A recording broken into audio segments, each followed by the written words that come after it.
Good morning, class 10th. We will continue our lesson power sharing. Yesterday we had studied about Belgium. Today we will study about Sri Lanka.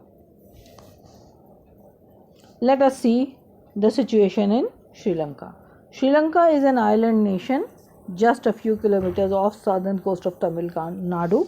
It has about 2 crore people, about the same as in Haryana. Like other nations of South Asia, Sri Lanka has a diverse population. Diverse population मतलब तरह तरह के लोग यहाँ रहते हैं.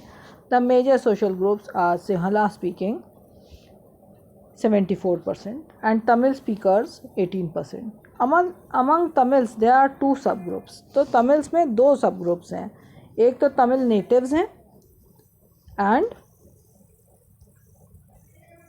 जो कि श्रीलंकन तमिल्स कहलाते हैं,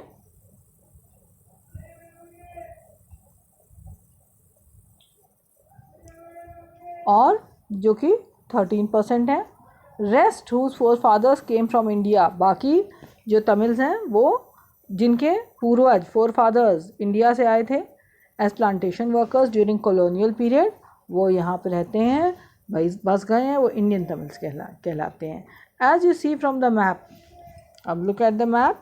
ये है मैप श्रीलंका का. तो इसमें क्या हमको दिखाई दे रहा है कि जो सिंहलीज हैं वो येलो कलर से दिखाए गए हैं. श्रीलंकन तमिल्स ये ऑरेंज कलर से दिखाए गए हैं. इंडियन तमिल्स ये थोड़ी सी ये डार्क कलर ब्राउन कलर से. और मुस्लिम्स की पॉपुलेशन डॉटेड पॉपुलेशन, एक ये दिस ऐसे जगह जगह पे जरा सी पॉपुलेशन दिखाई दे रही है. ठीक है. Most of the Sri Lankan Tamils are concentrated in the north east of the country. Most of the Sinhala speaking, जो सिंहला बोलते हैं वो बुद्धिस्ट हैं, और ज़्यादा करके तमिल्स जो हैं हिंदूज हैं या मुस्लिम्स हैं. अबाउट 7% यहाँ पे क्रिश्चियंस हैं जो कि बोथ तमिल या सिंहाला है. जस्ट इमेजिन दोनों की सिचुएशंस. बेल्जियम में क्या है कि डच कम्युनिटी को take advantage of its numeric majority, कि डच जो है वो ज़्यादा नंबर में, तो वो अपनी कोई भी बात फोर्स कर सकते हैं फ्रेंच के ऊपर और जर्मन स्पीकिंग पॉपुलेशन पे. इससे क्या होगा, कॉन्फ्लिक्ट हो जाएगी, झगड़ा हो जाएगा दोनों कम्युनिटीज़ में, और बहुत ही मुश्किल हो जाएगा और पार्टीशन हो सकता है. दोनों साइड्स जो फ्रेंच है और डच स्पीकिंग दोनों क्लेम कर सकते हैं ब्रसल्स पे अपना अधिकार. वहीं श्रीलंका की अगर हालत देखें तो सिंहाला स्पीकिंग जो है वो बिगर मेजॉरिटी है और वो अपने रूल्स एंड रेगुलेशंस पूरी कंट्री पर लगा सकती है. Now let us see what happened in both the countries. पहले हम श्रीलंका की बात करेंगे. तो श्रीलंका में मेजॉरिटेरियनिज्म हुआ, मतलब जो मेजॉरिटी वाले लोग थे उन्होंने अपनी सुप्रीमेसी दिखानी चाहिए.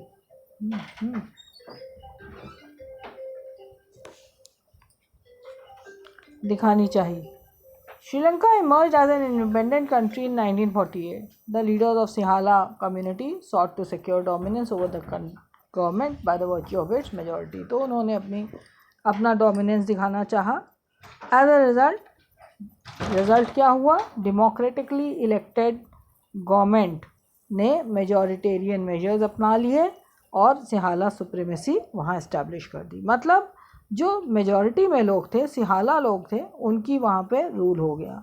In 1956, an act was passed to recognize Sinhala as the only official language disregarding the Tamils. बाकी जो भी population रहती थी उनको बिल्कुल disregard कर दिया गया. The government followed preferential policies that favored Sinhala applicants for the university positions and government jobs. New constitution stipulated that the state shall protect and foster Buddhism. All these government measures coming one after another. तो ऐसे सब जब government ने steps उठाए एक के बाद एक, उससे श्रीलंकन तमिल्स में और सिंघालाज में दूरी बढ़ गई. सिंहाला तमिल्स क्या समझने लगे कि उनके कोई भी मेजर पॉलिटिकल पार्टीज़ उनकी लैंग्वेज या कल्चर के बारे में नहीं सोचती है. They felt that the constitution and government policies both उनकी पॉलिटिकल राइट्स को डिनाई कर रहे हैं और उनके अगेंस्ट भेदभाव कर रहे हैं. वो इसलिए उनको ना जॉब्स मिल सकते हैं ना और भी अपॉर्चुनिटीज़. एज ए रिज़ल्ट, तो रिज़ल्ट क्या हुआ?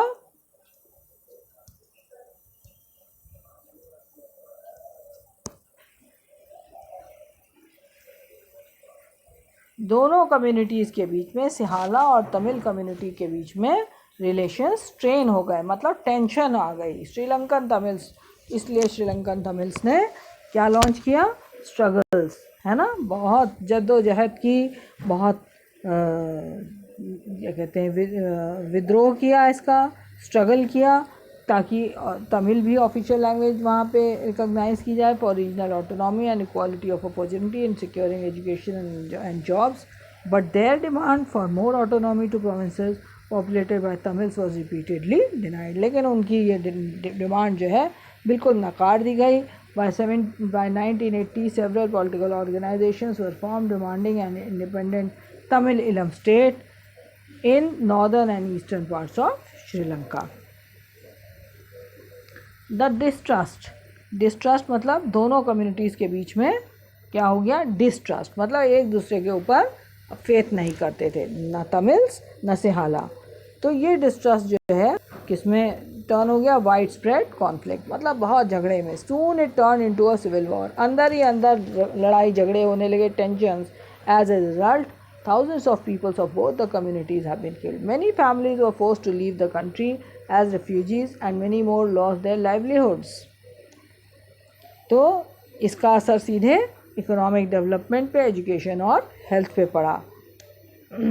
But civil war has caused a terrible setback to social, cultural, economic life of the country.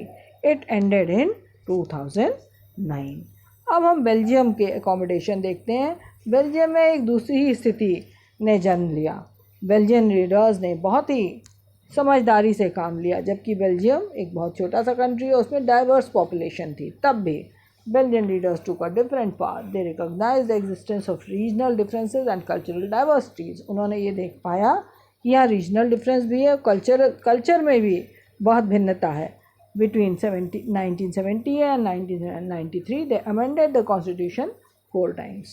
4 bar constitution में अमेंडमेंट हुआ. अमेंडमेंट मतलब कुछ सुधार हुआ, so as to work out an arrangement that would enable everyone to live together within the same country. The entire arrangement they worked out is different from any other country. जो arrangement उन्होंने workout किया वो दुनिया की किसी और भी country से बिल्कुल अलग है. एंड वेरी इनोवेटिव, मतलब बहुत ही नयापन है इसमें. नयापन क्या है?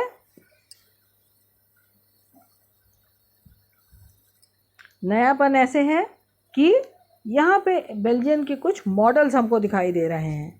क्या मॉडल्स हैं? सबसे first model number 1, constitution prescribes that number of Dutch and French speaking ministers shall be equal in central government. Some special laws required to support the majority of members from each linguistic groups. Thus, no single community, एक ही community decision नहीं ले सकती. दोनों communities में से equal members, तो दोनों कम्युनिटीज़ इक्वल यूनिलैटरली डिसीजन लेते हैं. मैनी पावर्स, बहुत से पावर सेंट्रल गवर्नमेंट के वो स्टेट गवर्नमेंट को दे दिए हैं of the 2 regions of the country. The state governments are not subordinate to central government. This is a very important answer about Belgium कि उसने एकोमोडेशन कैसे किया, accommodation of Belgium. So this is very important answer for boards. Number 3 point यहाँ पे, second point यहाँ पे. Third point क्या है? Brussels has a separate government. Brussels में अलग सरकार बिल्कुल. In which both communities have equal representation. French speaking people accepted equal representation in Brussels because the Dutch speaking community has accepted equal representation in the central government. Next point क्या है?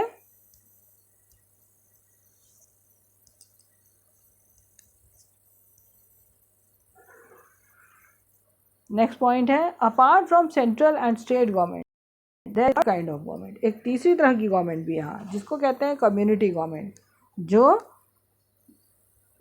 People belonging to one language community elect करते हैं, जैसे Dutch, French या German speaking, no matter where they live. तो community government पूरे पूरे देश की है, तो जब वो जर्मन स्पीकिंग की अलग कम्युनिटी गवर्नमेंट है, फ्रेंच की अलग community government. This government has power regarding cultural, educational and language related issues.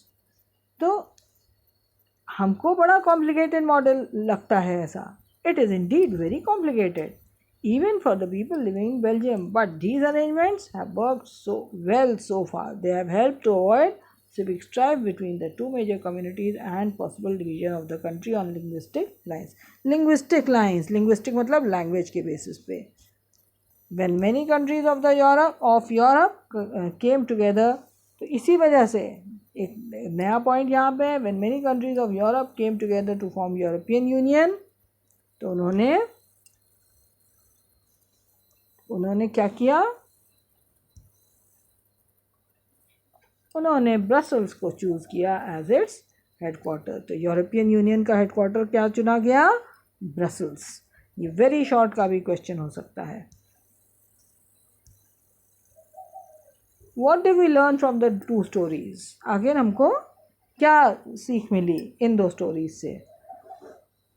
Both are democracy, दोनों जगह डेमोक्रेसी है, yet they dealt with the question of power sharing differently, लेकिन दोनों ही जगह पावर शेयरिंग का मुद्दा जो है, पावर शेयरिंग का सवाल डिफरेंट तरह से सुलझाया गया। बेल्जियम में बड़ी समझदारी से leaders have realise that the unity of the country is possible only by respecting the feelings and interest of different communities and regions. और वहीं पे सच रियलाइजेशन रिजल्टेड, ऐसे रियलाइजेशन से क्या हुआ कि एक्सेप्टेबल अरेंजमेंट्स हुए शेयरिंग पावर। श्रीलंका में क्या दिखा हमको, एक कॉन्ट्रास्टिंग एग्जांपल दिखा। क्या दिखा कि मेजॉरिटी कम्युनिटी ने अपना डोमिनेंस फोर्स करना चाहा दूसरे के ऊपर, तो इससे क्या हुआ कि यूनिटी ऑफ द कंट्री को बहुत धक्का लगा और अंदर ही अंदर सिविल वॉर हुआ। Next page. Why power sharing is desirable, आखिर पावर शेयरिंग की आखिर क्यों ज़रूरत है। This is a very important question for the boards. Two set of reasons can be given, दो रीजन्स दिए जा सकते हैं in favour of power sharing. Number one, power sharing is good because it help to reduce the possibility of conflict between the social groups. तो इससे social groups के बीच में झगड़े की पॉसिबिलिटी काफ़ी कम हो जाती है। सिंस सोशल कॉन्फ्लिक्ट, अब सोशल कॉन्फ्लिक्ट से क्या होता है, समाज में जब आपस में कॉन्फ्लिक्ट या झगड़ा या विचार नहीं मिलते हैं तो वायलेंस होता है। वायलेंस मतलब दंगे हो जाते हैं और फिर पॉलिटिकल इंस्टेबिलिटी होती है। तो पावर शेयरिंग एक अच्छा तरीका होता है, good way to ensure stability of political power. Imposing the will of majority, अगर मेजॉरिटी कम्युनिटी अपनी विल, अपनी इच्छाएँ दूसरों के ऊपर थोपने लगेगी, है ना, पहले तो ये एक अच्छा ऑप्शन दिखाई देता है बट शॉर्ट रन में, बट लॉन्ग रन में it undermines the unity of the nation. Tyranny of majority मतलब अत्याचार मेजॉरिटी का इज़ नॉट जस्ट, वो जस्ट नहीं है, पर क्या है, oppressive for minority. It often brings ruin to the majority as well, इससे मेजॉरिटी को भी बर्बादी की ओर ले जाता है। दूसरा रीज़न क्या है, एक deeper reason, second reason, power sharing is good for democracy. It is, power sharing is the very spirit of democracy, वो आत्मा है डेमोक्रेसी की, power sharing. Democratic rule involve sharing of power with those affected by its exercise and who have to live with its effects. People have a right to be consulted on how they are to be governed. A legitimate government is one where citizens through participation acquire stake in the system. Let us call the first set of reasons prudential. तो हम लोग first set of reasons को क्या कह सकते हैं, prudential और second moral. तो प्रूडेंशियल रीजन स्ट्रेस करता है कि power sharing will bring out better outcomes, और मॉरल रीजन क्या एम्फसाइज करता है कि पावर शेयरिंग वैल्यूएबल है। सो वेरी शॉर्ट का ये आंसर हो गया, और शॉर्ट का ऊपर जो आंसर बताया है थोड़े बड़े में हमको आंसर लिखना पड़ेगा।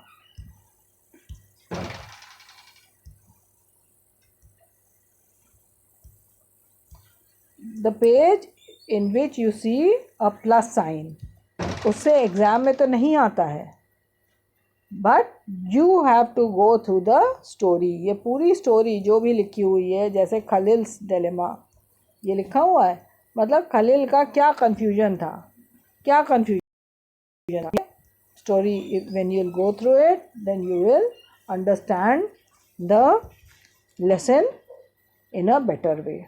So we have finished the lesson for today.